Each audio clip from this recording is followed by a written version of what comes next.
part 3 Wednesday of our 5-minute devotions on patience.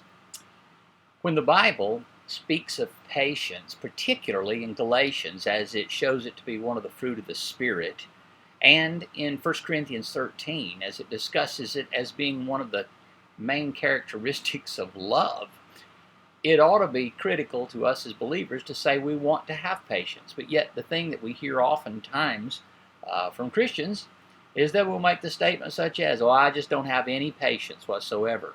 Really, because that's a fruit of the Spirit, and it is one of the characteristics of love, is that you will be patient and kind.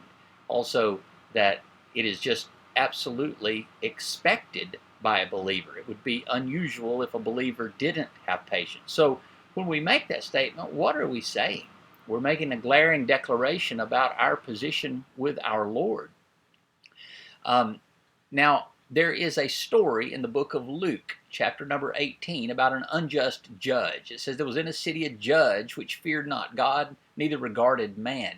And there was a widow in that city, and she came unto him, saying, Avenge me of mine adversary.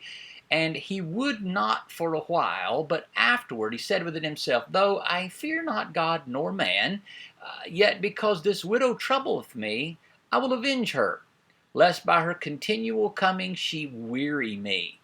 And hear what the unjust judge saith. Now listen to this. He says, And shall not God avenge his own elect, which cry day and night unto him, though he bear long with them? And there it is, bearing long. We want to be avenged immediately because we're very impatient people. If someone has done us wrong, we expect it to be taken care of now. We don't want it to be taken care of later or tomorrow. We want it be dealt with now. There was an old axiom that says justice delayed is justice denied. That is not true. Just because justice may be delayed for a time does not mean that it has been denied to you completely. And that mindset will work havoc in our soul because we think we need the justice now for whatever wrongs or indignities have been done to us.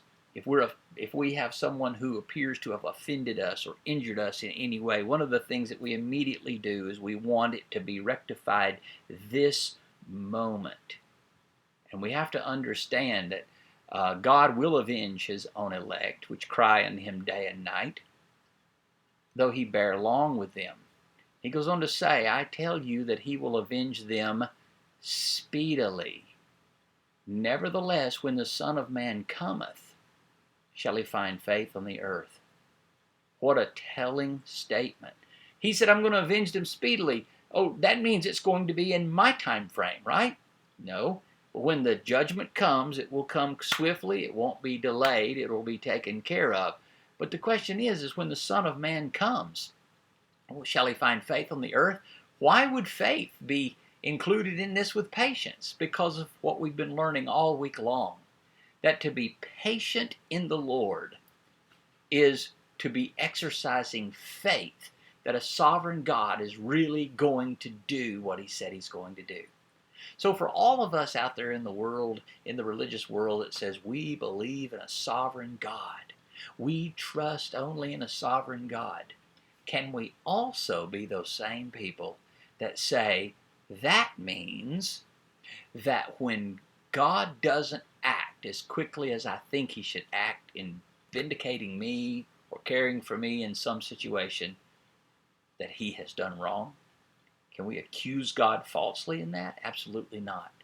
We have to, along with this story of the unjust judge, remember that when God does judge, it'll be speedily and it'll be right.